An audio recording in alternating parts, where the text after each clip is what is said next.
Hi. ஓட்டு போடலாம் அப்படின்னு சொல்லிட்டு ஊருக்கு வந்தேன். இங்கே ஊருக்கு வந்த இடத்துல என்னென்னா 2 முக்கிய கட்சிகள் 2 முக்கிய கட்சிகள் இருக்குது இல்லையா? அந்த 2 முக்கிய கட்சிகள் என்ன பண்ணுதுன்னா, இன்னமும் ஓட்டுக்கு காசு கொடுத்துட்டு தான் இருக்கிறாங்க. காசு கொடுத்துட்ருக்காங்க. நான் வாங்கலை.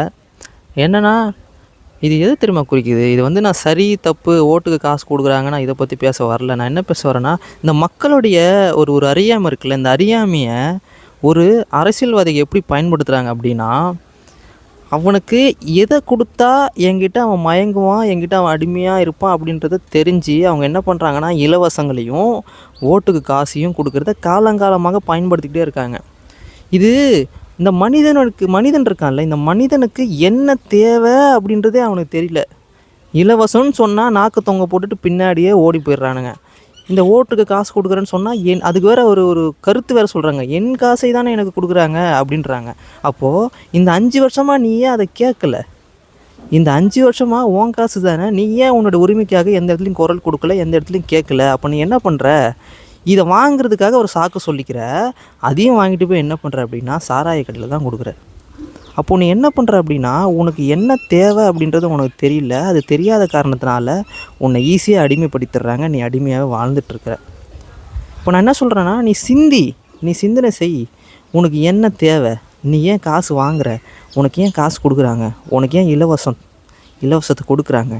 இதெல்லாம் எதன் அடிப்படையில் நடந்துகிட்ருக்கு? இதுக்கெல்லாம் என்ன காரணம்? அப்போது உன்னுடைய அந்த ஓட்டு உரிமை இருக்குது இல்லையா, அதை நீ சரியாக பயன்படுத்த கற்றுக்கோ. அப்போது நீ அதை சரியாக பயன்படுத்திட்ட அப்படின்னா உன்னை தேடி எல்லோரும் வருவாங்க. நீ வந்து இந்த இலவசத்துக்கும் இந்த ஓட்டுக்கான காசு வாங்குறதுக்கும் போய் ஓடி அலைஞ்சிட்ருக்க வேண்டியது கிடையாது. உன்னை தேடி எல்லாம் வரும். நான் என்ன கேட்குறேன்னா, இந்த 5 வருஷம் அவங்களுடைய ஆட்சி முறை சரியானதாக இருந்தது அப்படின்னா அவங்க ஏன் காசு கொடுக்கணும்? ஒரு கட்சி தலைவர், ஒரு கட்சி, அந்த கட்சி தன்னுடைய பணியை சரியாக செஞ்சுச்சுன்னா அது ஏன் கட்சிக்கு, ஓட்டுக்கு அந்த கட்சி காசு கொடுக்கணும்?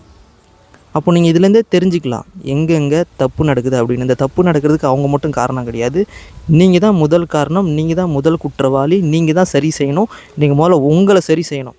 அப்போ நீங்கள் சரியாக இருந்துட்டிங்கன்னா உங்களை சுற்றி நடக்கிறது சரியாக இருக்கும், உங்கள் குடும்பம் சரியாக இருக்கும், இந்த உலகம் சரியாக இருக்கும், இந்த நாடு சரியாக இருக்கும், எல்லாமே சரியாக இருக்கும்.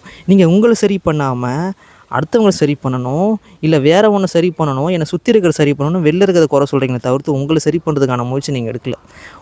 கேட்டால் எல்லாரும் தவறு செய்கிறார்கள், நானும் தவறு செய்கிறேன் அப்படின்றீங்க. எல்லாரும் செத்து போகிறாங்கன்னா நீங்களும் செத்து போயிடுவீங்களா?